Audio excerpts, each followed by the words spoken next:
আওয়ামী লীগ নির্বাচনে নেই, এটি সবাই জানেন, কিন্তু তার একটি সমর্থক গোষ্ঠী আছে। সেই সমর্থক গোষ্ঠীকে নির্বাচনের আনার জন্য বা ভোট কেন্দ্রে যাওয়ার জন্য এটি দেশে বিদেশে সব দিক দিয়ে খানে আলোচনা চলছে। সবাই চান যে তারা তাদের নিজস্ব মতামত প্রকাশ করুক।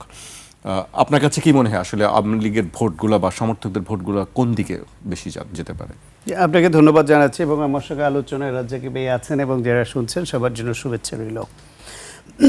যারা তাত্ত্বিক নীতি কথা বলে তারা বিষয়টাকে এইভাবে দেখে যে আদর্শবাদী রাজনীতি থাকলে একটা পতিত ফ্যাসিবাদ গোষ্ঠীকে এইভাবে ভোটের জন্য বিভিন্ন গোষ্ঠী যে টানাটানি করছে এটা করতো না, এটা আদর্শহীন রাজনীতির বা লক্ষণ এটা বলে। এটা যে খুব ভুল বলে মিথ্যা বলে এমন নয়। ঠিকই আছে যে আওয়ামী লীগ এখানে খুন করেছে, গুম করেছে, আয়নাঘর করেছে, 16 বছর ধরে গণতন্ত্র হত্যা করে ফ্যাসিবাদী শাসন কায়েম করেছে, দুর্নীতি লুটপাট করে দেশটাকে ধ্বংস করেছে। ফাইনালি একটা গণ অভ্যুত্থানের মুখে তারা গণহত্যা চালিয়েছে, টপ লিডারশিপ নির্দেশ দিয়ে হেলিকপ্টার চালিয়ে হেলিকপ্টার থেকে গুলি করে শিশু হত্যা করেছে। সুতরাং তারপর তারা পালিয়ে গেছে, পতিত হয়েছে।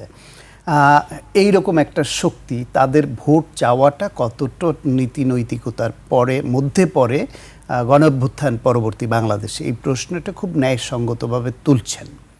কিন্তু এই তাত্ত্বিক নৈতিক বিশ্লেষণের বাইরে বাস্তবতা আর একটা জিনিস আছে, আমি সেটাকেও একটু বলতে চাই। ধরেন 1971 সনে বাংলাদেশে যারা মুক্তিযুদ্ধের বিপক্ষে ছিল, যারা গণহত্যা চালিয়েছে, ধর্ষণ করেছে, এই দেশটাকে ধ্বংসযজ্ঞে পরিণত করেছে, সেই শক্তিটাকেও কিন্তু 1972 সনে এসেই শেখ মুজিবুর রহমান সুনির্দিষ্ট কিছু অপরাধী ছাড়া বাকি সবাইকে কিন্তু সাধারণ ক্ষমা ঘোষণা করে দিল। এখন সাধারণ ক্ষমা ঘোষণা করলে তাহলে 73-এর যে নির্বাচন, সেই নির্বাচনের সাধারণ ঘোষণার আওতায় যারা পড়েছে তাদের ভোট পড়ে নাই? সবাই কি ভোট দেওয়া থেকে বিরত থেকেছে?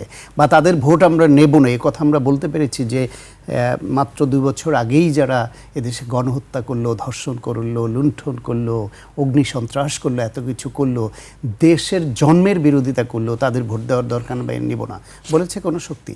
বলে নাই। ঠিক একই কারণে এই যে আপনি বলছিলেন যে বিভিন্ন বছরের ভোট প্রাপ্তির হিসেবে বাংলাদেশে প্রধান দুটি রাজনৈতিক দল হচ্ছে বিএনপি এবং আওয়ামী লীগ। মেজরিটি ভোট এই দুই দলের বাক্সেই তো পড়ে। সেই হিসেবে অ্যারাউন্ড 30% ভোট কোনো না কোনোভাবে আওয়ামী লীগ এবং বিএনপির উভয়ের পক্ষের এরকম ধরে নেওয়া হয়, মানে কোর ভোট হিসেবে এভাবে ধরা হয়। এখন পতিত হওয়ার আগে তারা ফ্যাসিবাদী কায়দায় দেশ চালানোর জন্য হত্যা, হামলা, মামলা, নিপীড়ন দেদারসে চালানোর ফলে তাদের সমর্থক কমেছিল, এটা সত্য। কমলেও সেটা ধরেন 15% নেমেছে, 12%, 15%। 15%ও যদি নামে তাহলে 1 কোটিতে 15 লাখ, 10 কোটিতে 1.5 কোটি, 20 কোটিতে 3 কোটি। এত সংখ্যক লোককে আপনি নির্বাচনে ভোট দেওয়ার বাইরে রাখতে পারেন কিনা বা রাখা উচিত কিনা? যারা অপরাধী তাদের তো বিচার হবে, তাহলে এই ভোটগুলা কোথায় যাবে? দ্বিতীয় বিষয় হচ্ছে আওয়ামী লীগ নির্বাচনের বাইরে আছে দল হিসেবে, তাদের মার্কা নাই, তাদের প্রার্থী নাই, কিন্তু অ্যাকচুয়ালি আওয়ামী লীগ কিন্তু নির্বাচনের বাইরে নাই। বাইরে নাই কেন বলছি? বিদেশে বসে আওয়ামী লীগের নেতারা কিন্তু এই গণভোটে না ভোট দিতে উদ্বুদ্ধ করছে, বিদেশে বসে তারা না ভোট দিতে বলছে। তার মানে হচ্ছে আওয়ামী লীগের কর্মীদেরও তারা কিন্তু নির্বাচনে অংশগ্রহণ করাচ্ছে। কিন্তু আবার একটি গ্রুপ আছে যারা সব রাজনৈতিক দলের মধ্যে একীভূত হয়ে আছে বা মিশে আছে, তারা কিন্তু আবার হ্যার পক্ষেই বলছে। হ্যাঁ, সেটা ভাগ হয়ে গেছে। তারা সুপ্ত গুপ্ত নানান অভিধায় এরকম আছে, তারা তো ভাগ হবে। আমি বলছি যে যারা আওয়ামী লীগ হিসেবেই আছে তাদেরকেও আওয়ামী লীগের নেতৃত্বই বলছে না ভোট দিতে। এবং সজীব ওয়াজেদ জয় দিল, একবার দেখলাম একটা স্ট্যাটাস যে no boat, BOAT, boat no vote, মানে নৌকা ছাড়া ভোট না, এরকম প্রচার চালাইলো। তারপর তাদের নেতাদের আবার দেখলাম যে নো ভোট না, গণভোটে না ভোটের পক্ষে দিতে। এবং এরকমই হচ্ছে যে গণঅভ্যুত্থানে না ভোটের পক্ষে কারা আছে? আওয়ামী লীগ আছে আর জাতীয় পার্টি আছে। তাহলে না ভোট দিতে যদি সে কেন্দ্রে যায় তাহলে মার্কার ভোটটা সে কী করবে? কাউকে না কাউকে দিবে। সেই হিসেবে আগেও আমি বলেছি যে আওয়ামী লীগের ভোটটা বেসিক্যালি 3-4 ভাগে ভাগ হয়ে যাবে। একটা অংশ যারা পলাতক আছে তারা তো ভোট দিতে আসবে না, যারা পলাতক নাই কিন্তু পদধারী এবং আওয়ামী লীগের খুব ডেডিকেটেড তারাও ভোট দিতে যাবে না, নানান উসিলায় সেদিন ভোট কেন্দ্রেই যাবে না। আর একটা অংশ আছে তারা আওয়ামী লীগই করে, মনের মধ্যে আওয়ামী লীগই আছে, কিন্তু এলাকায় তাদের মিলেমিশে চলতে হবে, থাকতে হবে, তাদের ব্যবসা বাণিজ্য চাকরি বাকরি করে সমাজে চলতে হবে। তারা মনে করে যে যখন আওয়ামী লীগের বার আসে তখন দেখা যাবে, আপাতত কারো না কারোর সঙ্গে তো যেতে হবে। তারা তখন লোকালি স্থানীয়ভাবে কে একটু প্রভাবশালী, কার জেতার সম্ভাবনা বেশি, কার দিক থেকে তারা একটু ক্ষতিগ্রস্ত না হওয়ার সম্ভাবনা আছে, কে একটু আশ্রয় প্রশ্রয় দিতে পারে, এরকম লোককে প্রার্থীকে বেছে নিয়ে হয়তো তার পক্ষে, সেটা কোথাও আওয়ামী লীগ, কোথাও বিএনপি, কোথাও জামাত ইসলাম, কোথাও অন্য দল, এটা হবে।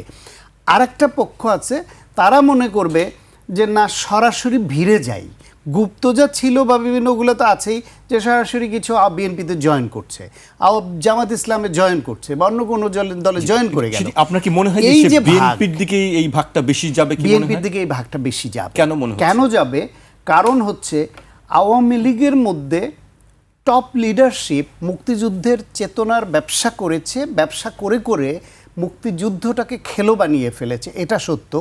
তবে তাদের সাধারণ সমর্থকদের মধ্যে মুক্তিযুদ্ধের প্রতি সহানুভূতিশীল বা অনুভূতিশীল লোকের সংখ্যাটা বেশি, যেটা জামাতের মধ্যে আপনি পাবেন না।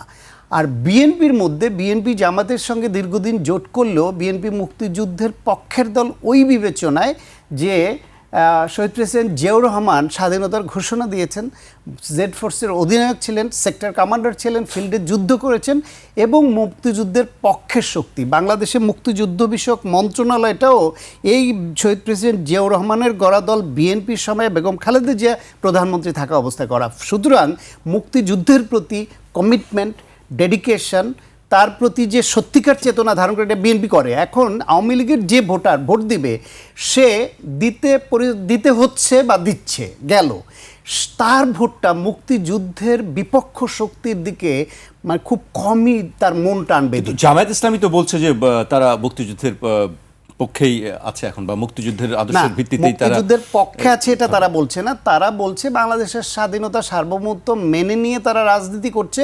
৭১-এ তাদের রাজনৈতিক ভুল ছিল এটা, কিন্তু মুক্তিযুদ্ধের পক্ষে ছিল এই কথা তো আওয়ামী লীগ, জামাত ইসলামের পাগল মুক্তিযুদ্ধকে অস্বীকার করছে। এখন থাকলে আওয়ামী লীগ, বিএনপি বা যে দলেই থাকুক বা ডান বাম যারাই মুক্তিযুদ্ধের সময় মুক্তিযুদ্ধের পক্ষ নিয়ে যুদ্ধ করেছে বা তাদের যে পরের প্রজন্ম, তারা ৭১ প্রশ্নে ৭১-এর বিরোধিতাকারীর পক্ষে যাওয়ার সংখ্যাটা একেবারে নাই বলবো না, কিন্তু সেই সংখ্যাটা খুব মিনিমাম।